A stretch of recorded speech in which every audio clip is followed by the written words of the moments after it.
Imagine a world where the Apple III and the Lisa never saw the light of day because Woz was calling most of the engineering shots. I've imagined the following system specifications. Whether you'd call it the Apple III or the 2X or something completely different, that would have been up to the marketing department. Maybe that would have still been headed up by Jobs. Or maybe he would still have ended up being, quotes, fired. In any case, this would have probably been a killer machine in my opinion, and would have made anyone considering an IBM PC in 1981 really think twice about their choice.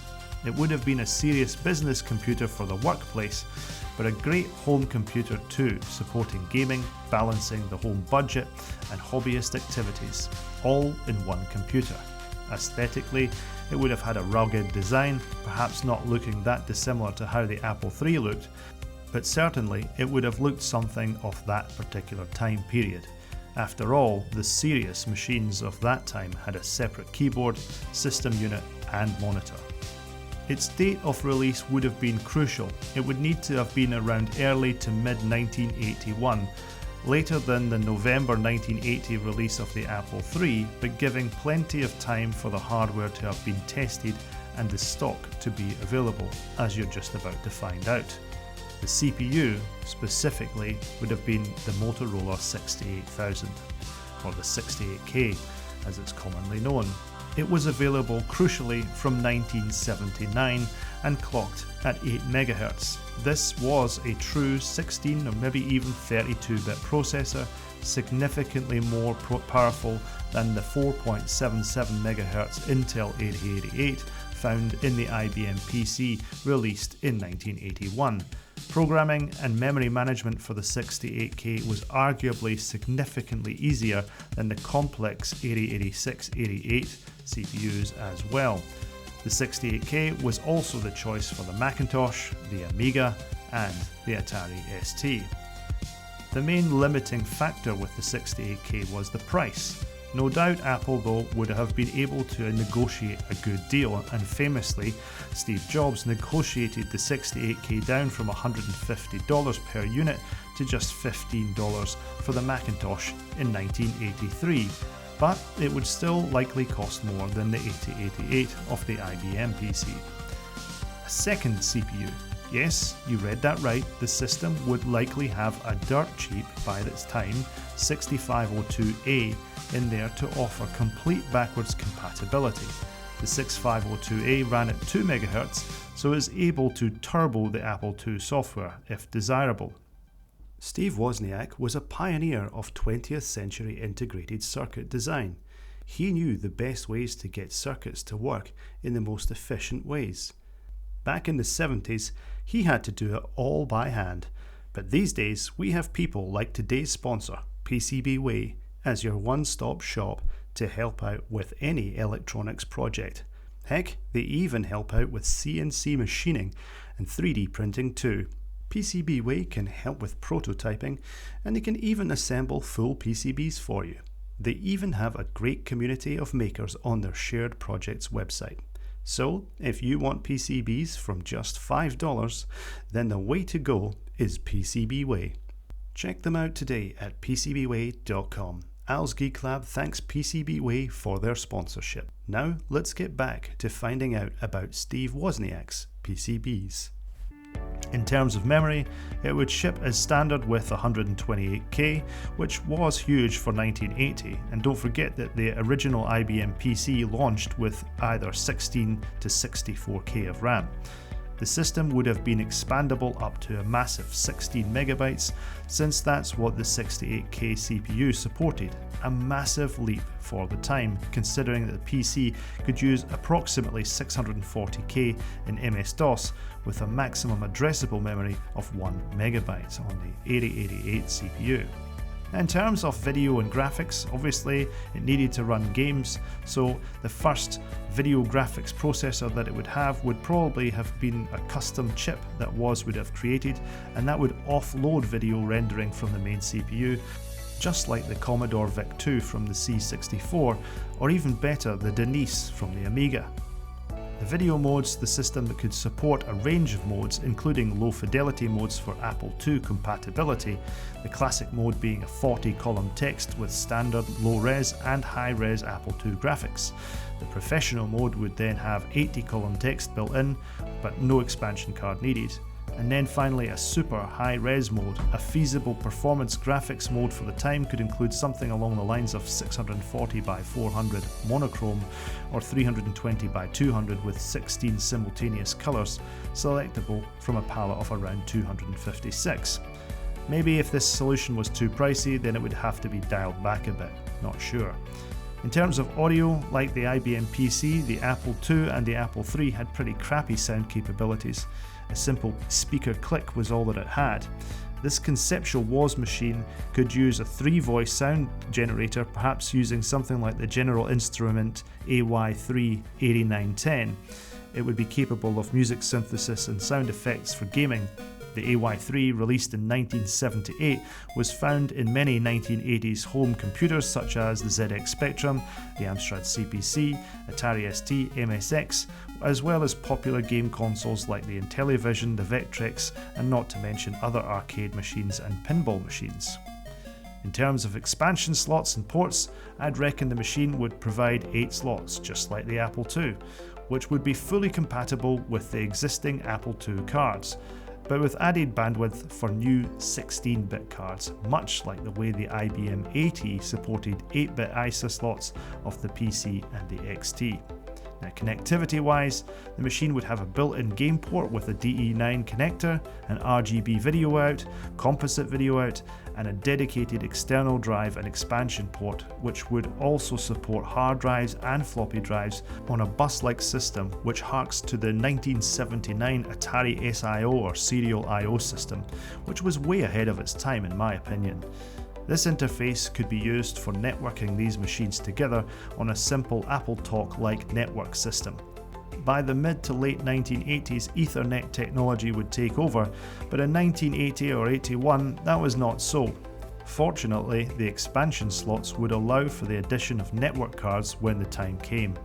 The system would also have a separate RS-232 and parallel port for mouse, modem, serial transfer and printer connectivity, respectively. In terms of the keyboard, it would have a detached, full-stroke keyboard with a numeric keypad and a user-programmable function keys. The IBM PC set the industry standard in keyboards at the time, so I'd expect something nearish to that quality, with trade-offs perhaps to keep the overall cost down. In terms of its operating system, I'd call it the Apple sauce, Sophisticated Operating System, reimagined. Apple's original sauce was the operating system used for the failed Apple III computer. In this timeline, Woz would see it realised as a robust, Unix-influenced powerhouse. The operating system might be stored in an EEPROM so that when it ran fast. The Apple Lisa, the Mac and the Atari ST and I believe the Amiga all did something similar to this, so it's important that these ROMs would be upgradable at any time as new software updates came out, thus the use of the EEPROMs.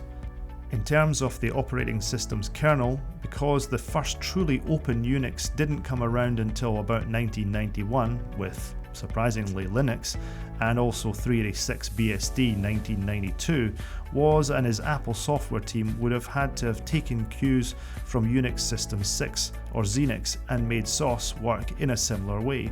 It would have had a hierarchical, device-independent file system, unlike the flat file system of DOS 3.3 on the Apple II. This allows for folders, subdirectories, essential for hard drive management, and it would also support a simple multitasking system. Although an update to SOS would come in a few years probably, and that would give it preemptive multitasking. The original 68K didn't support proper virtualization, so true preemptive multitasking from day one would work probably quite badly, or at least with the benefit of the 1982 CPU upgrade from Motorola, it would really get somewhere special. For the shell inside SOS, ideally Woz and Apple would license the Bourne shell known as SH from AT&T, and this became the standard Unix shell for many years and is well known to this day, mainly replaced by the GNU counterpart, the Bourne Again shell or Bash. All of the standard tools that we know in Unix land would have had their counterparts by the same name and sauce, so for example ls, cp, mv and so forth. However, atop the shell it would run a user-friendly menu-driven system so that the user didn't need to learn these commands if they didn't want to. It might look a little like the ProDOS-esque system that you see in this photo. On the desktop, the Apple Lisa project started in 1981 and was released in 1983, so this machine would predate the graphical desktop that was seen on the Lisa by at least 2 or 3 years. And that said though, simple graphical desktops were already plenty possible. Text user interfaces, or TUIs, that had use of a mouse like IBM's TopView were quite possible using this technology. However, there were also many graphical and graphical-like desktops such as MouseDesk, Contiki for the Apple II that existed that made the Apple II look like a Macintosh. It is conceivable that this WOS machine could have had a GUI sitting atop SOS, either from the date of launch or within a few months of this release. This would negate the need for a Lisa or perhaps even the Macintosh. The initial 1984 Mac had 128k RAM, but because of the expandability of this machine, a graphical desktop would absolutely fly with 512k or 1 meg. In terms of its compatibility layer, the design idea would ensure that the owners of the Apple II software could keep everything running with ease. The benefit of this is that the system boots into applesauce, a 16-bit operating system, but a user can hold down a key on startup to go straight into Apple II mode with the original 8-bit Apple II DOS. Selecting the Apple DOS hands control over to the 6502 processor, turning the machine into a super fast Apple II. WOS Basic would be a new ROM-based BASIC that natively supports the 68K CPU's structured programming features, sprite graphics, and sound commands with as much backwards compatibility with the Apple II BASIC as possible. But for 100% compatibility, the user can switch into Apple II mode and use all of the BASIC types including integer and AppleSoft.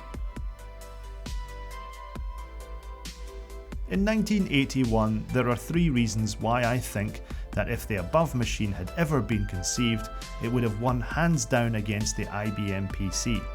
Just imagine the future with no IBM type PCs, no Microsoft, and possibly a bit sadly, no Linux. This lineage would have started a computing pathway that would have changed home and office computing forever. First of all, the software gap would be non-existent. When the IBM PC launches in 1981, it had almost no software. WOS's Apple here, this 2X or whatever we'd call it, would launch with a library of thousands and thousands of Apple II games and business tools like VisiCalc that work from day one. You wouldn't need to upgrade and get a new software library. In terms of performance dominance, the Motorola 68K running at 8 MHz runs circles around the IBM PC's Intel 8088 running at 4.77 MHz. This attracts the serious scientific and engineering crowd and gives it enough performance to run GUI desktops that rivals the Amiga 1000, the Atari ST520, as well as others. And then finally, no planned obsolescence. By including the expansion ports and the 68000 chip, Wozniak ensures that the machine remains viable for a decade, preventing the market fragmentation that eventually hurt Apple in the mid-1980s. So there you go, the WOS machine that never was. If you like these long-form videos, don't forget that they come first to my patrons. You can catch us geeks over there at patreon.com/AlsGeekLab. I'd be curious to hear your thoughts on this story. Do you think the WOS machine I imagined was far off the mark? Or do you think it was pretty conceivable? What did you think of Woz's pretty frank interview from 1985? Personally, I found it fascinating and revealing to see the mindsets of one of the greatest engineers of the 20th century, but specifically when he was in the middle of a funk, maybe even suffering a little depression after being burnt out by Apple and his ex-friend Steve Jobs. Anyway, until next time, thanks very much for watching and be excellent to each other. Bye for now.